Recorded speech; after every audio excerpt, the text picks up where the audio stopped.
Shalom Bapak Ibu dan saudara-saudari yang terkasih di dalam nama Tuhan. Jumpa lagi dalam Bina Iman GKI Klasi Solo. Hari ini kita mau bersama-sama melihat, kita mau bersama-sama diingatkan dengan apa yang ditulis Paulus untuk jemaat di Korintus dalam 1 Korintus pasal 15 ayat 1 sampai dengan 11. Tapi sebelum itu, marilah kita bersatu hati di dalam doa. Tuhan Allah Bapa kami yang bertahta di dalam kerajaan surga yang mulia. Terima kasih Tuhan untuk setiap berkat, untuk setiap kesempatan yang dapat kami peroleh dalam kehidupan kami. Tuhan, sebentar kami akan mendengarkan firman Tuhan. Kiranya Tuhan yang membuka mata, membuka hati, dan membuka telinga kami, supaya kami dapat bukan hanya mendengarkan firman Tuhan itu saja, tetapi juga dapat melakukannya dalam kehidupan kami sehari-hari seturut dengan kehendak Tuhan. Di dalam nama Tuhan Yesus Kristus kami sudah berdoa dan mengucap syukur. Amin. Bacaan hari ini diambil dari 1 Korintus pasal 15 ayat 1 sampai 11. Kebangkitan Kristus. Dan sekarang, saudara-saudara, aku mau mengingatkan kamu kepada Injil yang aku beritakan kepadamu, dan yang kamu terima, dan yang di dalamnya kamu teguh berdiri. Oleh Injil itu kamu diselamatkan, asal kamu teguh berpegang padanya, seperti yang telah kuberitakan kepadamu, kecuali kalau kamu telah sia-sia saja menjadi percaya.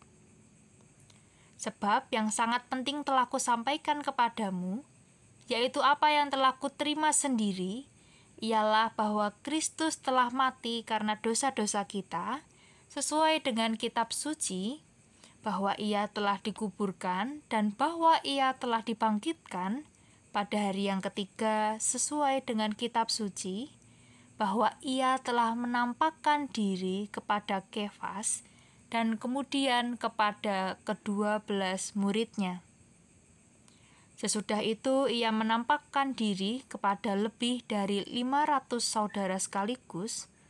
Kebanyakan dari mereka masih hidup sampai sekarang, tetapi beberapa di antaranya telah meninggal. Selanjutnya ia menampakkan diri kepada Yakobus, kemudian kepada semua rasul, dan yang paling akhir dari semuanya, ia menampakkan diri juga kepadaku sama seperti kepada anak yang lahir sebelum waktunya. Karena aku adalah yang paling hina dari semua rasul, bahkan tidak layak disebut rasul, sebab aku telah menganiaya jemaat Allah, tetapi karena kasih karunia Allah, aku adalah sebagaimana aku ada sekarang. Dan kasih karunia yang dianugerahkannya kepadaku tidak sia-sia. Sebaliknya, aku telah bekerja lebih keras daripada mereka semua, tetapi bukannya aku, melainkan kasih karunia Allah yang menyertai aku. Sebab itu, baik aku maupun mereka, demikianlah kami mengajar dan demikianlah kamu menjadi percaya. Beberapa waktu yang lalu, atau tepatnya di hari Minggu, kita bersama-sama merayakan kebangkitan Yesus, atau yang kita kenal sebagai Paskah. Bacaan kita hari ini juga mau membahas tentang kebangkitan Kristus yang telah disampaikan oleh Rasul Paulus. Hari ini kita mau melihat sesuatu menarik dari Rasul Paulus ini, di mana Bapak, Ibu, dan saudara-saudara pasti mengingat perjalanan Paulus sebelum bertemu dengan Yesus. Kita ingat dan kita tahu bahwa bagaimana Rasul Paulus ini tidak menyukai Yesus dan juga pengikut-pengikutnya, bahkan dia menganiaya mereka. Di sini kita melihat setelah perjumpaan Paulus dengan Yesus, kehidupan Paulus itu begitu berubah. Semuanya diubahkan, bahkan hatinya pun diubahkan. Hingga pada akhirnya ketika kebangkitan Yesus, Paulus adalah salah satu rasul yang senantiasa mewartakan Injil, mewartakan tentang kebenaran dari kebangkitan Kristus.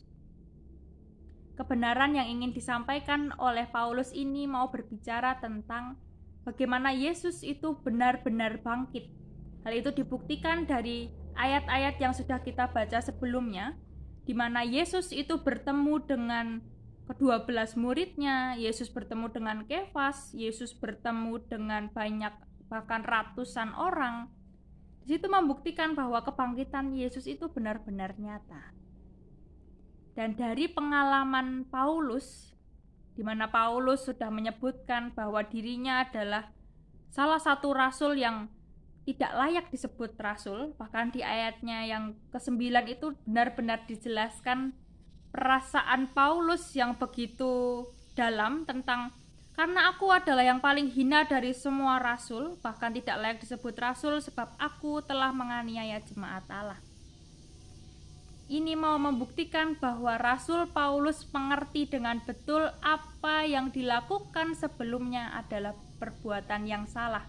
Tetapi dia mau berubah, dia mau mengubah semua kehidupannya, hingga pada akhirnya dia percaya dan setia sampai dengan kebangkitan Yesus.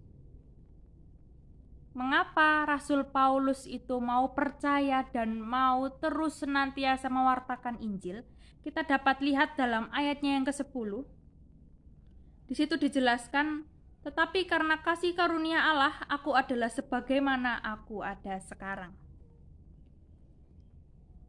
Pengalaman Paulus dari yang sebelumnya itu rasanya melakukan kesalahan begitu, tapi di akhirnya dia dapat terus mewartakan Injil. Semua yang terjadi itu karena kasih karunia Allah.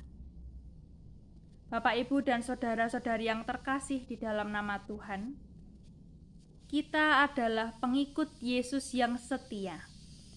Bila setiap hari, bila setiap saat kita mengingat dan melakukan kehendak Tuhan dengan benar, bukankah kita juga akan terus disertai dan mendapatkan kasih karunia sama seperti apa yang diterima oleh Paulus?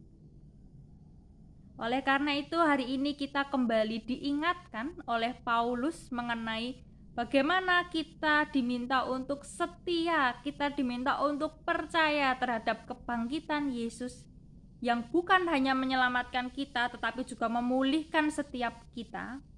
Kita diminta untuk terus dapat mengingatkan kembali kepada setiap orang, setiap pribadi yang kita temui dimanapun dan kapanpun. Seperti apa yang dilakukan oleh Paulus, setiap orang pasti memiliki kesalahannya masing-masing, baik itu kesalahan yang disengaja ataupun tidak. Tapi hari ini kita mau belajar, ketika kita melakukan kesalahan dan kita sudah berjumpa dengan Yesus dalam pengalaman apapun, kita diminta untuk dapat terus mengingat hal itu sebagai sebuah realitas tentang Yesus sudah menyelamatkan kita. Kebangkitan Yesus sudah memulihkan, sudah menyelamatkan setiap kita, sehingga kita dapat menerima kasih karunia dan menjalani kehidupan sehari-hari dengan lebih baik. Hari ini kita mau belajar untuk ketika kita diingatkan, maka marilah kita mengingatkan sesama kita untuk dapat terus berpegang teguh dalam masa penantian kita menanti kedatangan Tuhan. Dalam masa penantian ini kita tidak mengerti hal apa saja yang akan kita terima dan dapatkan, tetapi ketika kita mau berpegang teguh pada kebangkitan Yesus yang menyelamatkan kita, maka percayalah setiap dari kita pasti dimampukan sama seperti Rasul Paulus. Kita akan menerima kasih karunia dan pada akhirnya kita akan melihat bukti nyata sama seperti apa yang telah disampaikan oleh Rasul Paulus. Amin. Tuhan Yesus memberkati kita semua.